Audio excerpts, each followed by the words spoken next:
Hello everyone, my name is Amber Booz and I am in my Speech 101 class for Mildred Charles of UMUC, and I am doing my presentation on Ebonics.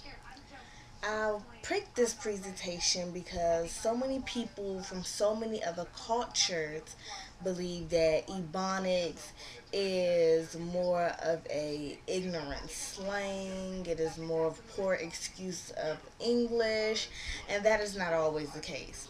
Actually, Ebonics came from slavery. And during the slavery times, of course, Africans or blacks or whatever you want to call them, or us, were actually unable to read or write. So whenever they heard their master speaking, they would try to pick up on those things, and because they couldn't pronunciate their words, they had to just go off of what they heard, which created Ebonics. So instead of saying isn't, people say ain't. Instead of saying how are you is how you doing or hiya or something like that. So it used to be looked at as poor and ignorant and just uneducated, but African Americans today embrace it, sort of like being called the word nigger.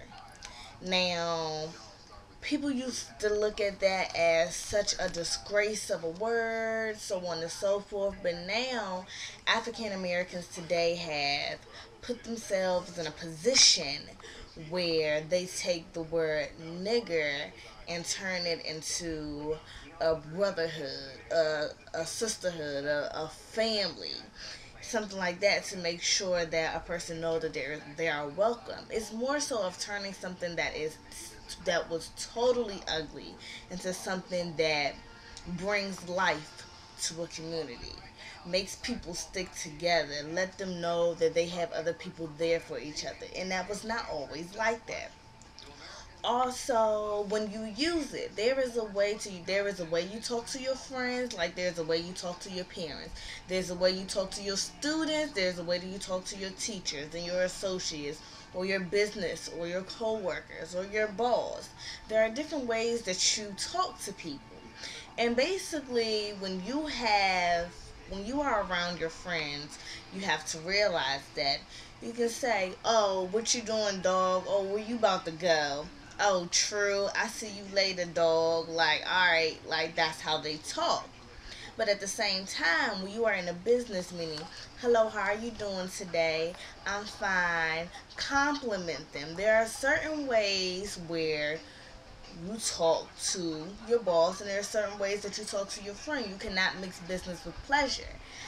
But Ebonics really is a form of communication, a form of relaxation when you are around people that you do not mind speaking with, that you do not mind hanging out with. But there's also a time when you have to put on an image to get where you need to be in life. And talking Ebonics is not the way to do it. So don't look at Ebonics as a way where people are ignorant, they don't know how to speak, they're poor, they're just ridiculous, uneducated, because that is not always the case. They may need to work on the way they approach themselves in public when they're trying to get to where they need to be in life. But as far as speaking, it is embraced. It is a form of culture. It is turning something ugly into something beautiful. All cultures have it. There is a way that the Chinese or the Japanese talk with their friends, and not the way they talk to their family or their boss. There is a way Caucasian people may do the same thing. It is a form of relaxation, a form of just communication.